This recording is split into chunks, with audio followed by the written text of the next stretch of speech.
Halo nakama, selamat datang di channel Anime OP. Yes, kelompok bajak laut topi jerami yang masih terlibat konflik di Pulau Egghead saat ini benar-benar dibuat kerepotan dengan kedatangan Gorosei Saturn dan Admiral Kizaru. Namun, di akhir chapter 1103 kemarin, tampaknya kelompok bajak laut topi jerami bisa sedikit bernafas lega dengan hadirnya Bartolomeo Kuma ke Pulau Egghead. Ya, sudah jelas tujuan Kuma datang ke Pulau Egghead adalah untuk menyelamatkan anaknya yaitu Jewelry Bonnie, sekaligus membantu kelompok bajak laut topi jerami untuk menyelamatkan Dr. Vegapunk dan melarikan diri ke Pulau Elbaf. Yap, Pulau Elbaf memang sudah dikonfirmasi oleh Oda Sensei akan menjadi tujuan selanjutnya kelompok bajak laut topi jerami, di mana seperti yang kita tahu, Pulau Elbaf dipilih karena sesuai dengan arah jarum jam Lockpost yang dimiliki oleh Nami, sekaligus menjadi rute terdekat dari Pulau Egghead. Namun apabila kita perhatikan lagi, memang bukan hal yang mudah jika kelompok bajak laut topi jerami hanya mengandalkan Kuma untuk menahan kekuatan Gorosei Saturn yang sangat dahsyat dan kabur menuju ke Pulau Elbaf. Apalagi dengan dikepungnya Pulau Egghead oleh pasukan angkatan laut, menjadi sebuah PR besar bagi kelompok bajak laut topi jerami untuk memikirkan cara agar mereka semua bisa selamat. Nah, sampai di sini banyak dari para fan One Piece yang meyakini jika robot kuno yang ada di Pulau Egghead akan memiliki peran penting bagi kelompok bajak laut topi jerami untuk membawa mereka kabur dari kepungan pasukan angkatan laut. Hal ini juga semakin dipertegas oleh pernyataan Oda Sensei bahwa Luffy belum akan mengalahkan Gorosei Saturn di Arc Egghead kali ini. Namun yang jelas, Luffy dan kelompok bajak laut topi jerami akan membantu Dr. Vegapunk bagaimanapun caranya untuk kabur menuju ke Pulau Elbaf. Dengan kata lain, kalaupun kelompok bajak laut topi jerami akan melanjutkan petualangan mereka ke arc berikutnya, maka akan ada sebuah momen di mana kelompok bajak laut topi jerami berhasil meloloskan diri dari Pulau Egghead tanpa mengalahkan Gorosei Saturn. Nah, sekarang yang menjadi sebuah pertanyaan besarnya adalah jika memang robot kuno akan menjadi kunci utama pelarian kelompok bajak laut topi jerami ke Pulau Elbaf, apa yang akan mereka lakukan dan dapatkan di Pulau Elbaf? Well, tentunya ini sangat menarik untuk kita bahas bersama. Oke, namun sebelum masuk ke pembahasannya, jangan lupa like video ini ya bosku, sebagai dukungan kalian semua untuk channel ini ke depannya. Nah, jika sudah, terima kasih banyak dan mari kita mulai.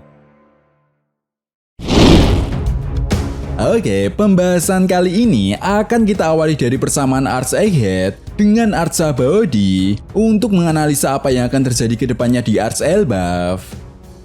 Nah, seperti yang kita tahu bahwa di Arc Egghead kali ini memang banyak kemiripan dengan Arc Sabaody. Ya, mulai dengan diperlihatkannya konflik dari tiga bajak laut generasi terburuk, yaitu Luffy, Law, dan Kid, di mana ketika itu, tiga bajak laut generasi terburuk ini saling menunjukkan kekuatannya untuk melawan pasukan angkatan laut. Sedangkan di Arc Egghead kali ini, mereka harus kembali menunjukkan kekuatannya, di mana Luffy sendiri harus berhadapan dengan pemerintah dunia, sementara Law dan Kid harus tumbang di tangan sang kaisar lautan Akagami no Seng dan Marshal Ditich. Tentu saja kekalahan Law dan Kid ini membuat peta perebutan harta karun One Piece pun berubah seketika, di mana hal ini pun membuat kelompok bajak laut topi jerami, rambut merah, dan Kurohige selangkah lebih maju untuk mendapatkan harta karun One Piece. Setelah itu baik di Arc Sabaody dan Egghead, kita diperlihatkan Admiral Kizaru yang datang untuk menghentikan kelompok bajak laut topi jerami. Bukan hanya itu saja, karakter Sentomaru pun juga terlibat kembali dalam konflik di Pulau Egghead kali ini. Namun bedanya kali ini Sentomaru justru berpihak kepada kelompok bajak laut topi jerami yang memiliki tujuan yang sama, yaitu menyelamatkan Dr. Vegapunk. Begitupun dengan sosok Bartolomeo Kuma, di mana untuk kedua kalinya Kuma benar-benar akan membantu kelompok bajak laut topi jerami untuk segera mengakhiri konflik yang terjadi di Pulau Egghead. Nah, sampai di sini apabila kita analisa lagi, setelah Arc Sabaody, insiden pertempuran terbesar di dunia One Piece terjadi di Marineford. Ya, sebuah pertempuran yang membuat kelompok bajak laut Shirohige harus kehilangan tahtanya sebagai seorang bajak laut Yonko. Lalu apakah mungkin di Arch Elbaf nantinya akan ada sebuah pertempuran besar yang terjadi di Pulau Elbaf, di mana dalam pertempuran ini akan membuat satu dari 4 kaisar lautan saat ini harus kehilangan tahtanya? Ya, bisa saja hal itu terjadi karena hal tersebut tidak sepenuhnya salah. Perlu diingat, peta perebutan harta karun One Piece saat ini sudah semakin mengkerucut. Begitupun dengan pihak pemerintah dunia yang tidak akan membiarkan satu orang pun mengungkap apa yang sebenarnya terjadi pada masa abad kekosongan. Dan perlu diingat juga, informasi mengenai Road Poneglyph terakhir pun sudah dikonfirmasi oleh Oda Sensei berada di salah satu 3 tempat yang ada di dunia One Piece, dan salah satunya adalah Pulau Elbaf. Artinya, jika pihak-pihak yang memiliki kepentingan yang berhubungan dengan harta karun One Piece serta abad kekosongan bergerak ke arah yang sama, maka pertempuran besar di Pulau Elbaf tidak dapat dihindari lagi. Namun tentu saja semua itu harus dipikirkan kembali oleh pihak pemerintah dunia. Apakah mereka benar-benar akan mengejar kelompok bajak laut topi jerami ke Pulau Elbaf dan terlibat pertempuran di Pulau Elbaf atau tidak? Karena seperti yang kita tahu, ancaman pemerintah dunia bukan hanya dari kelompok bajak laut yang berusaha mendapatkan harta karun One Piece saja, tetapi organisasi kriminal seperti Revolutionary Army yang siap menyerang kapanpun ketika pihak pemerintah dunia sedang lengah.